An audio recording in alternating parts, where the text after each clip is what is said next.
തേടിപ്പോയത് ചെമ്പ്, കിട്ടിയത് പൊന്ന്. ഇങ്ങനെയൊരു അവസ്ഥ നിങ്ങൾക്ക് ഉണ്ടായിട്ടുണ്ടോ? അയൽപക്കത്ത് പുതുതായി ഒരു വൃദ്ധ താമസത്തിന് അവരെ കുറച്ച് ദിവസങ്ങളായി കാണാറുണ്ട്. സൗഹൃദപൂർവ്വം കൈവീശും, അതിനപ്പുറം സംസാരിച്ചിട്ടില്ല. ഒരു ശനിയാഴ്ച രാവിലെ അവർ കുറച്ച് മടിയോടെ എന്റെ വാതിൽക്കൽ വന്നു. അവരുടെ മക്കൾ കുറച്ച് ഫർണിച്ചറുകൾ വീട്ടിൽ കൊണ്ടുവച്ചിട്ട് പോയി.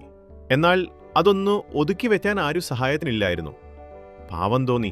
ഞാൻ സഹായിക്കാമെന്ന് ഏറ്റു. പക്ഷേ അവരുടെ വീട്ടിലെത്തിയപ്പോൾ ഞാൻ ഞെട്ടിപ്പോയി. എല്ലായിടത്തും പെട്ടികൾ, ഫർണിച്ചർ എല്ലാം തോന്നിയ പോലെ ഇട്ടിരിക്കുന്നു. വീട് മുഴുവൻ അലങ്കോലം. അവർ ക്ഷമ ചോദിച്ചു. അവർ ആകെ പെട്ടിരിക്കുകയായിരുന്നു. കുട്ടികളെല്ലാ സാധനങ്ങളും അവിടെ ഇട്ടിട്ട് പോയി. ഒന്നും എടുത്തു വയ്ക്കാൻ സഹായിച്ചതുമില്ല. ആ ദിവസം മുഴുവൻ ഞാൻ അവരെ സഹായിച്ചു. ബെഡ്റൂം അടുക്കി പെറുക്കി വെച്ചു, കിച്ചൺ സെറ്റാക്കി, ചുമരിൽ ഫോട്ടോകൾ തൂക്കി. അവർ കൂടെ എൻ്റെ സമയം പാഴാകുന്നതിൽ ഖേദം പ്രകടിപ്പിച്ചിരുന്നുവെങ്കിലും എനിക്കെന്തോ അതിൽ സന്തോഷം മാത്രമായിരുന്നു. അവരുടെ ജീവിതകഥകൾ നല്ല രസമായിരുന്നു കേൾക്കാൻ. അവരുണ്ടാക്കുന്ന കാപ്പി ഞാൻ എൻ്റെ ജീവിതത്തിൽ കുടിച്ചതിൽ വെച്ച് എത്രയോ നല്ലതായിരുന്നു. അത്താഴത്തിനായി അവർ പിസ്സ ഓർഡർ ചെയ്തു. അവർ തൻ്റെ കഥ തുടർന്നു. 6 മാസം മുൻപാണ് അവരുടെ ഭർത്താവ് മരിച്ചത്. പഴയ വീട് വിൽക്കേണ്ടി വന്നു. കുട്ടികൾ മറ്റ് സംസ്ഥാനങ്ങളിലായതിനാൽ സഹായിക്കാൻ ആളില്ല. 50 വർഷത്തിന് ശേഷം ആദ്യമായി അവർ ഒറ്റയ്ക്കായിരുന്നു.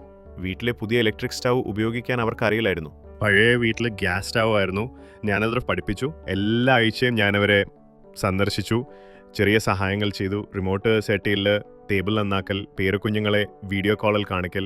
3 മാസങ്ങൾക്ക് ശേഷം അവർക്ക് ഹൃദയാഘാതം സംഭവിച്ചു. ഞാനവരെ ആശുപത്രിയിലേക്ക് കൊണ്ടുപോയി. കുട്ടികൾ പിന്നാലെ പറന്നു വന്നെങ്കിലും അവരുടെ മരുന്നുകളും വിവരങ്ങളും എനിക്ക് മാത്രമായിരുന്നു അറിയുന്നത്. അവർ ആശുപത്രിയിൽ കഴിയുമ്പോൾ ഞാൻ അവരുടെ വീട് നോക്കി. ആശുപത്രിയിലെ നഴ്സുമാർ എന്നെ അവരുടെ മകനാണെന്ന് കരുതി തുടങ്ങി. വീട്ടിലേക്ക് മടങ്ങിയ ശേഷം അവർ എന്നെ വീട്ടിലേക്ക് വിളിച്ചു, ഗൗരവമായി ഒരു കാര്യം സംസാരിക്കാൻ. അവരുടെ ജീവിതകാലം മുഴുവൻ അവിടെ താമസിക്കാൻ ഞാൻ സമ്മതിച്ചാൽ അവർ അവരുടെ വീട് എനിക്ക് തരുമെന്ന് പറഞ്ഞു. വീട്ടിലെ ചെലവും അവർ വഹിക്കും. അവരുടെ മക്കൾ അവരെ ഓൾഡ് ഏജ് ഹോമിൽ ആക്കും എന്ന് പേടിക്കൊണ്ടായിരുന്നു ഇത്. ഞാൻ ഞെട്ടിപ്പോയി. ഞങ്ങൾ തമ്മിൽ പരിചയപ്പെട്ടിട്ട് കുറച്ചു മാസങ്ങളെ ആയിരുന്നുള്ളൂ. പക്ഷെ അവർ പറഞ്ഞു, ഞാൻ അവരോട് കാണിച്ച സ്നേഹവും കരുതലും അവരോട് കുറെ കാലമായി ആരും കാണിക്കാത്തതാണ്. ഇന്ന് 2 വർഷങ്ങൾക്ക് ശേഷം അവരെന്റെ ജീവിതത്തിലെ വലിയൊരു ഭാഗ്യമാണ്. ഞങ്ങൾ ഒരുമിച്ച് ഭക്ഷണം കഴിക്കും, പഴയ സിനിമകൾ കാണും. അവരെന്റെ അമ്മൂമ്മയായി. ഒരു ഫർണിച്ചർ ഒതുക്കാൻ സഹായിക്കാൻ പോയ എനിക്ക് ഒരു കുടുംബാംഗത്തെയും മനോഹരമായ ഒരു വീടും കിട്ടി.